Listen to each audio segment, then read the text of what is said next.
Afin de bien comprendre les principes retenus par le CNFPT pour développer son offre de formation mixte, il convient de travailler ensemble quelques éléments de vocabulaire. Un dispositif de formation mixte, plus ou moins complexe, est une combinaison de plusieurs modalités qui participent au processus d'apprentissage chez l'adulte.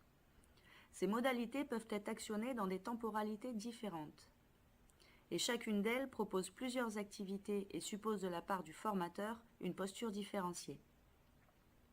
Parmi ces modalités, nous trouvons notamment la e-communauté de stage, la e-formation et la e-communauté thématique.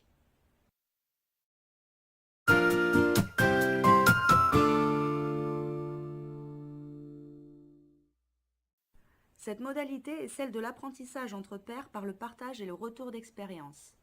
Elle ouvre la possibilité à plusieurs activités, la contribution sur le forum, le partage de documents, la messagerie instantanée.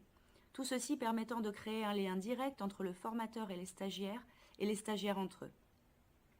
Du point de vue du formateur, la posture d'intervenant se traduit par l'initiation, la favorisation, la stimulation et la modération des échanges. On peut appeler cette posture celle du formateur-animateur.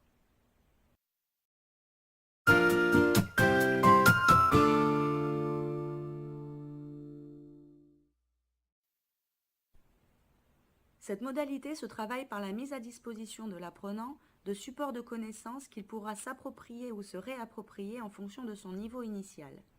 Ces supports peuvent prendre plusieurs formes: vidéos, documents, photos, notes. Ils sont également appelés des e-ressources. À travers des activités, des cas pratiques, des quiz, des jeux sérieux, l'apprenant pourra consolider et évaluer ses acquis dans une perspective de progression. Du point de vue du formateur, il prendra deux rôles: le rôle d'intervenant concepteur lorsqu'il produira des ressources et le rôle d'intervenant tuteur lorsqu'il corrigera des cas pratiques ou des quiz. Il devra faire appel à toute l'expertise de sa spécialité alliée à ses connaissances pédagogiques pour proposer des supports et des activités de qualité accessibles au public qu'il vise.